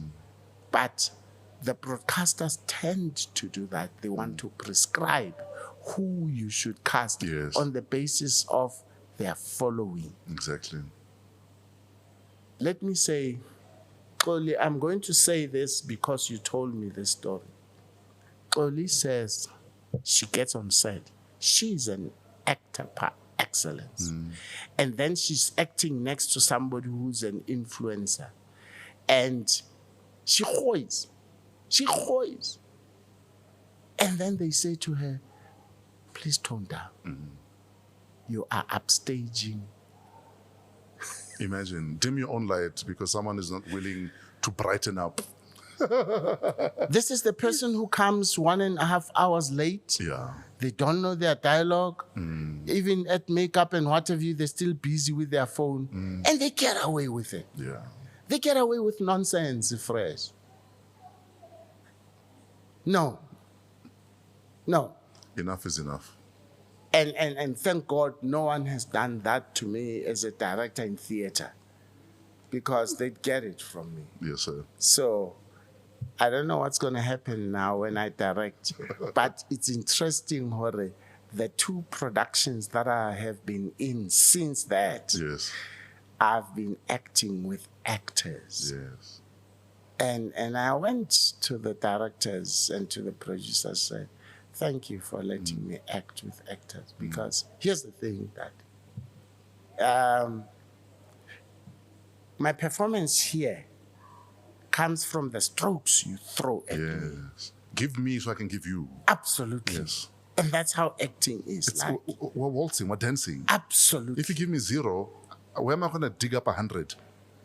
It's like playing tennis with a wall. Exactly. What do you expect to get? So, acting with those actors. Yeah, man. Yo, please, you must watch channel 161 every Sunday, 8 p.m. You'll see what I'm talking about. You'll understand. Yeah. We're hanging out with Brajeri. We're about to wrap up. Brajeri, we're going to need to wrap up soon. Nako ya re chayela. We're going to play a game. It's called When Last. Yes, Brajeri. When last did you pray? What did you pray for? What did you pray about? Last night, Yes, sir. I'm praying for the careers of my kids and their life partners. Just so that they can become men and women in their own right. And I can age without babysitting. In fact, I was about to say, tell us about the challenges of having adult children, because they're still children to you, but they're still adults also. They've got their own lives, they make their own decisions, they make their own bad decisions, and sometimes that's where you're dragged in, because a bad decision was made. See, when they make the decisions, they're adults. Yeah. When they bend their fingers, they're kids. Yeah. Like, Papa, come on, Mama, because you know they're not going to talk to you. No, they don't call me, they call Mama. Yeah. And Mama is afraid to come to me because I'm going to say, so were they dream walking when they did that, or they said that? Or like, is she pregnant by mistake? Yeah. I say to men, one sperm, one egg, one time, one child. Yes. There's no mistake in that. Absolutely no mistake. That's how my firstborn happened, Brajeri. Yeah. We were in matric. She was in matric. I just finished. Yeah. We were careless once. Yeah. It was done. Yes. No mistake. No mistake. How? That is it. All it takes. All it takes. So it's my prayer, really, to age and leave men and women in this world. Yes, sir. Yeah. When last did Brajeri cry? The tears didn't come out. My son's been on drugs about 18 years. And he's a shadow of himself. To hide my tears, I got angry. But when I shut the door, the tears welled up. And I'm crying for him. I'm crying for a son. Yes. Yeah. It's like 2 weeks back. Yeah. What do you say to parents that are dealing with a similar issue? My child is on drugs. How are you as a family navigating that? First of all, when you've done your best, do not doubt yourself. Do not be ruthless with yourself. Children make independent adult choices. And from time to time, you need to let them live with the consequences, because the mistake we make sometimes is we caution our kids so that they do not appreciate that actions have consequences. Yes. Sometimes let them fall. Yes. Yeah. Yes.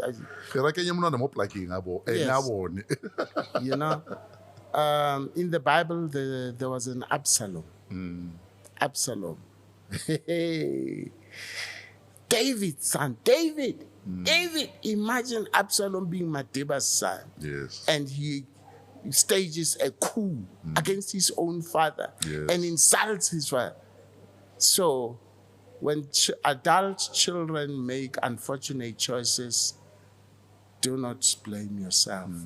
And by the way, just like the story of the prodigal son, do not then neglect those who are doing right. Oh, yes. Because you are busy paying. My children know I don't pay bail. Go police station. I don't. Yes. There are things I will not do.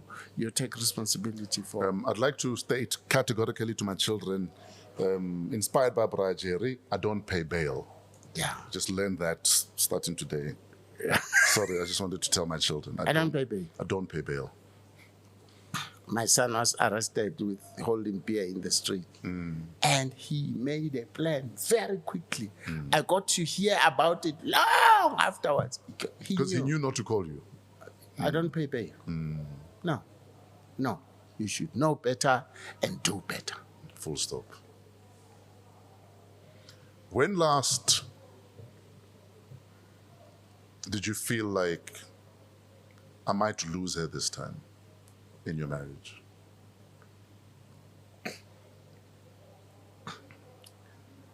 I made a difficult decision chasing my son away. And mothers being mothers, hakiatswalla dustbin. I didn't give birth to children for the dustbin.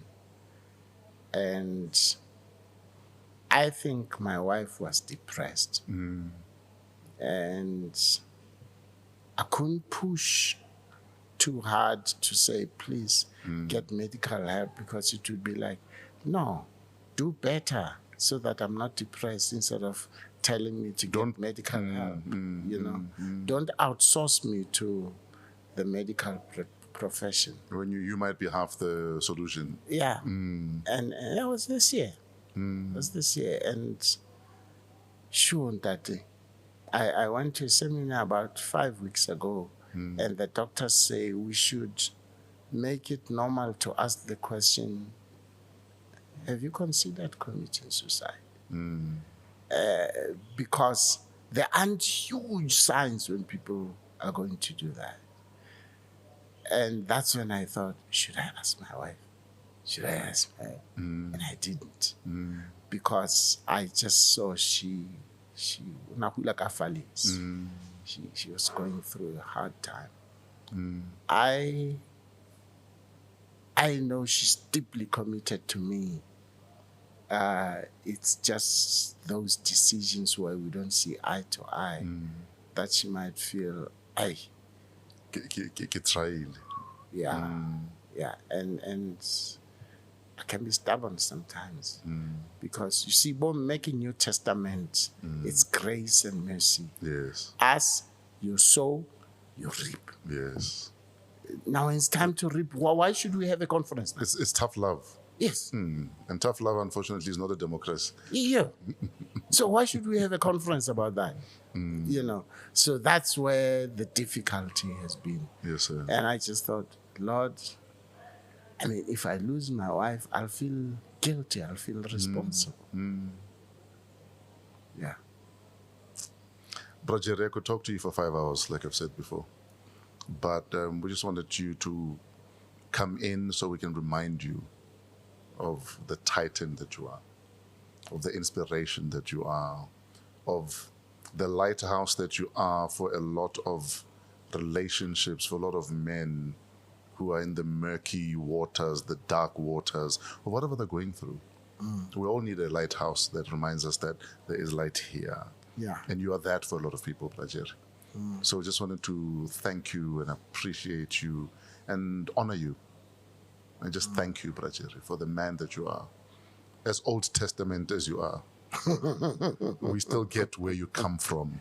And we know that it's with love that you're Old Testament. It's not out of spite. It's not out of hatred. It's not out of, I wish ill upon you. So thank you, Brajere. We appreciate you. Thank you for amplifying my heart with these airwaves. Yes, sir. Brajere is about to leave the building before I break down and cry. Thank you, Brajere. We'll come back for part 2. Yes, sir. I'm standing by. As we approach the end of November, we need to prepare for something that many dread. It's a sound that on the surface is supposed to be light and cheerful, but that has a somewhat ominous edge. No, I don't mean the MP3s played by school kids on holiday or the payment reminders on the phone. I'm talking about Bonnie M, the Christmas album. So, as you roam the walkways of malls and supermarkets, we wish you all strength of character and a wow, Bonnie M-filled week ahead. This has been another podcast from the AMP Studios downtown Johannesburg. We're part of the Africa Podcast Network. Shout out to our cinematographers, Pezudu Works, Trevor and his team. Our audio imaging, courtesy of Otis the Floor Fraser. And our guests today, comedian Vafa Naraghi, businesswoman Wendy Nokwazi, and legend Dr. Jerry Mofokeng wa Maketa. Shout out to our creative producer, Kuvesh Mohan, show producer, Keleso Mudisa King. Email us at waw@africapodcastnetwork.com. Till next week, have a great week in spite of yourselves.